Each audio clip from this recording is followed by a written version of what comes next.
Okay, Chris Eubank Jr. versus Liam Williams at the Motor Point Arena in Cardiff. 12 rounds in the middleweight division. This is a fight that it feels like it's been on the cards for at least a year because it's been constantly on and off and on and off again. Obviously, they were supposed to fight in the middle of December initially, but Williams had the shoulder injury. And then the fight was then rescheduled to fight in January, but it once again got called off because the British Boxing Board of Control obviously suspended all UK boxing for that January because of the Rona. But yeah, now they're finally fighting, and I honestly didn't really have much hype or expectation for this fight. But as it's got closer, I am quite curious to see how this fight plays out.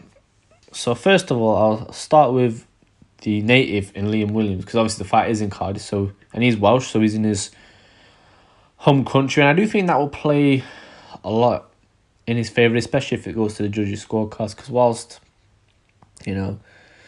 people like to pretend that people like Canelo are the only ones who get these dodgy decisions, it happens everywhere, and especially for the hometown fighter, so I think Eubank's going to have to do something here. So if you look at Williams, obviously his last loss was to Andrade last year, and in that fight, in fairness, he did rock Andrade at points.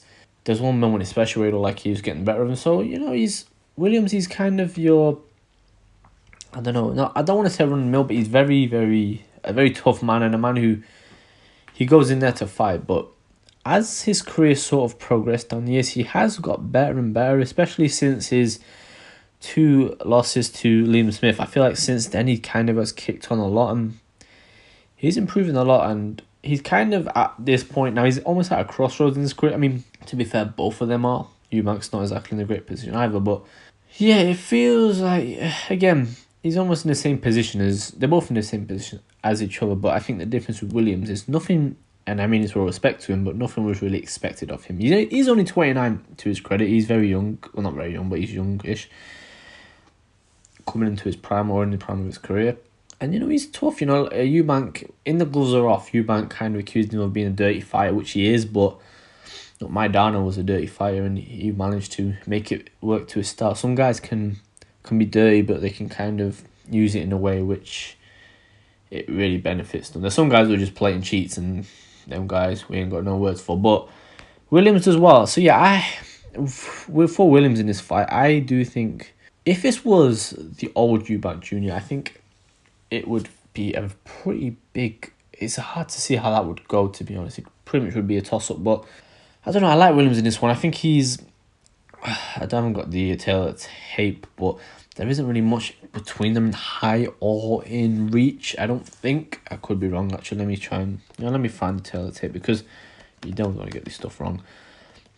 But obviously it's at middleweight, and Williams, to be fair, he fills out at the weight quite well.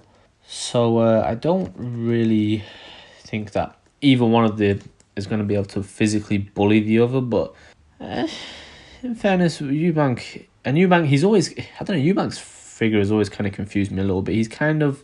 I don't know, maybe it's because of how his short side. He looks like he's always kind of small, but he's also he's always in brilliant shape, and he's obviously was very big at middleweight, and he's in good shape at super middleweight. Well, it never looked like he's ever been physically bullied in there, Eubank. If you look at here, so like I said, there's nothing in. I mean, Eubank has a slight inch on the reach. There's a 73-inch reach advantage in comparison to Williams' 70. But yeah, again, if you actually look at their records, they're honestly... Eubank's won more fights, but it's not actually that much between them, to be honest with you. Eubank's got 22 knockouts, and Williams has 18.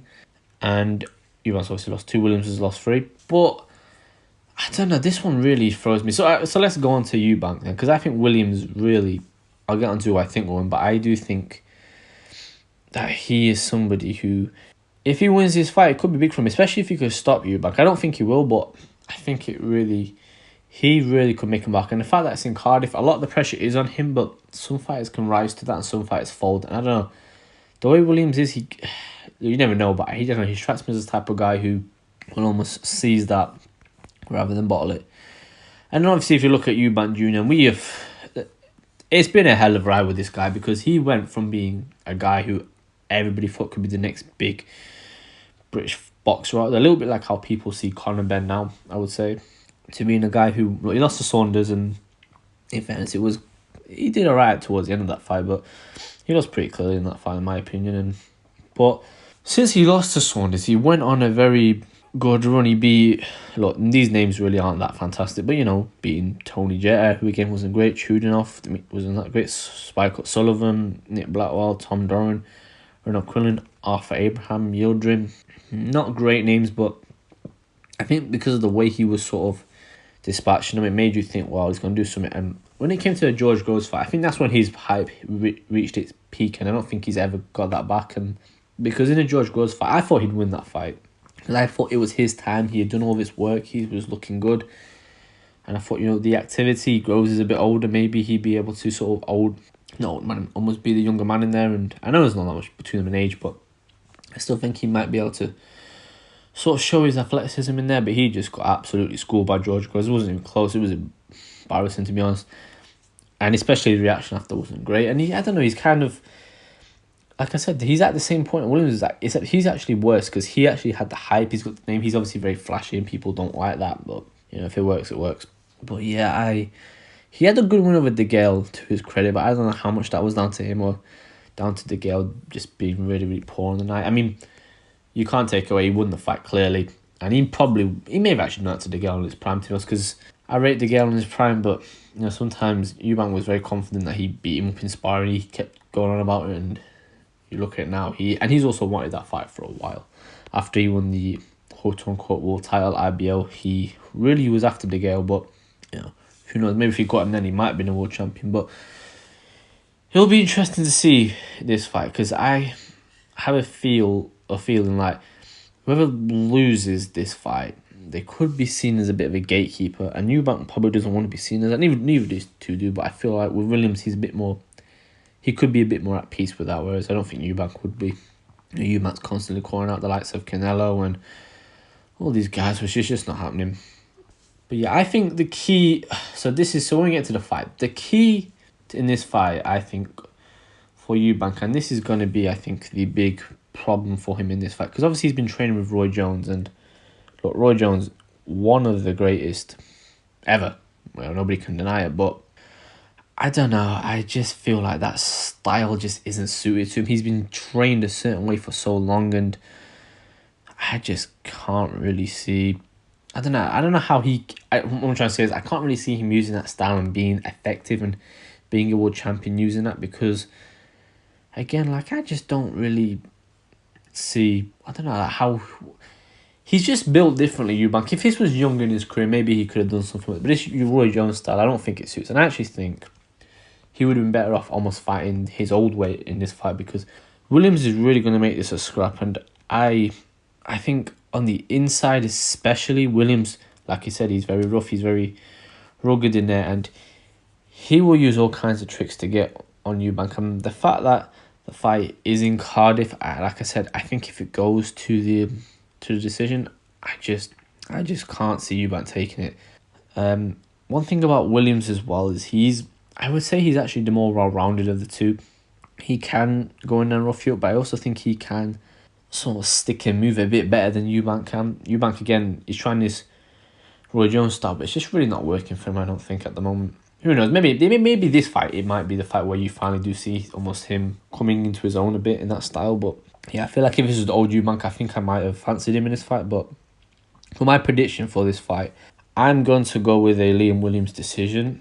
Again, either way, I wouldn't be shocked, but I don't know. I feel like in Cardiff, the way Williams fights, the way Eubank's been fighting recently, I just think Williams will take it. And yeah, a win would be big for Williams. Again, it would boost him up. Maybe, I don't know if you could really stick him in there with a Triple G or the Jamal Charlo. But you definitely, I'd love to see him, if he win the fight, because Eubank's a big name, maybe go in there with another big name middleweight. Middleweight is kind of lacking a little bit at the moment in boxing. You don't really see, it wasn't like it was a few years back when Canelo was in there and Triple G was in his prime and Billy Joe Saunders was in there, and at the time before Eubank kind of went up and down weight, we kind of saw Eubank coming up in the weight, and yeah, just unfortunately just hasn't really gone that well for him, you know. But who knows? I mean, maybe someone like a Derevinchenko could be an interesting one for Williams if he wins. I know it's not a big name, but it could be interesting because, you know, obviously Triple G was supposed to fight Morata. Maybe that could be a fight for Williams if he wins. For either of them, to be honest, not just one of the... Because if Eubank wins, I will say I would like to see him possibly. Because there is some rumour that I think the WBO belt held by Andrade is going to get vacated. If Eubank wins this fight, I could see that being a fight that Andrade would take, and that Eubank could definitely have a real case for making. Because Williams, like I said, he's no joking, especially if he can dispatch Williams easier than what Andrade did. I think it'd be a big statement. But like I said, I don't think it'll be much different to some of these other fights that Eubank's had. I think he'll, in this Billy Joe fighting a Gross fight, he's done good, but he's never been able to really take control of those fights and really sort of assert himself, and I think this will be the same. So yeah, I'm going to go for a Liam Williams decision in Cardiff. Should be a good one though. And yeah, I'll also do a video after the fight recapping what I thought of the fight after the fact. So thank you for listening, and until next time.